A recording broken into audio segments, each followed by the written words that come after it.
you're going to die, memento mori. 100%. I think I carry in my pocket every day, I carry a coin that just says memento mori, which is Latin. It means remember your death, right? And on the back, there's a quote from Marcus Aurelius, the Stoic, and he wrote to himself, he said, you could leave life right now. Let that determine what you do and say and think. So this could be the last show I'm on in my life. This could be the last city I'm on in my life. This could be the last book I ever write. You know, the last time I talked to my wife. The thought of your mortality and death, in not in a depressing way, should shadow everything that you do, because it's the only way to make sure you do it right.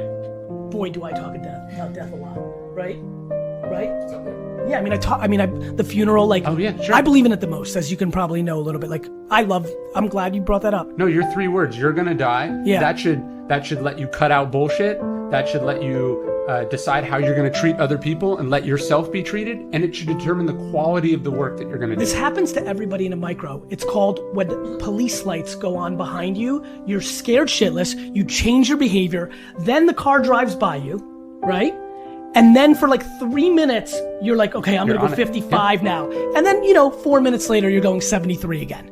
Right. And that's how I think people do it in life. Like, something bad happens, they hear something, they see something, and they're like, oh shit, I'm gonna live under the mindset of you're gonna die. Like, yeah, they've seen my thing, it hit them for a day. Well, it's like you hear about a friend who has cancer and you think like, what would I do if I had cancer? Yeah. Blah, blah, blah. You do have cancer. You just don't.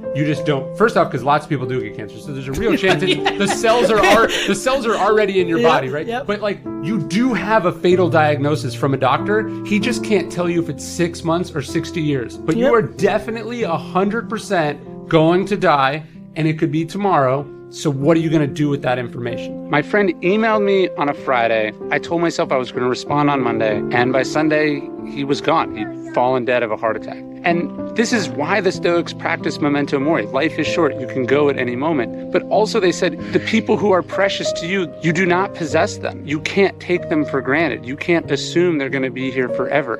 You can't assume you're always going to have them. You don't have them now. They're here on loan. They are here under shaky status at best. So you can't take people for granted. You can't take time for granted. You can't go to bed angry, as they say. You can't hold on to grudges. Like, be with them now while you can. Forgive them now while you can. Appreciate them now while you can. Enjoy them now while you can. That's the only thing we can do.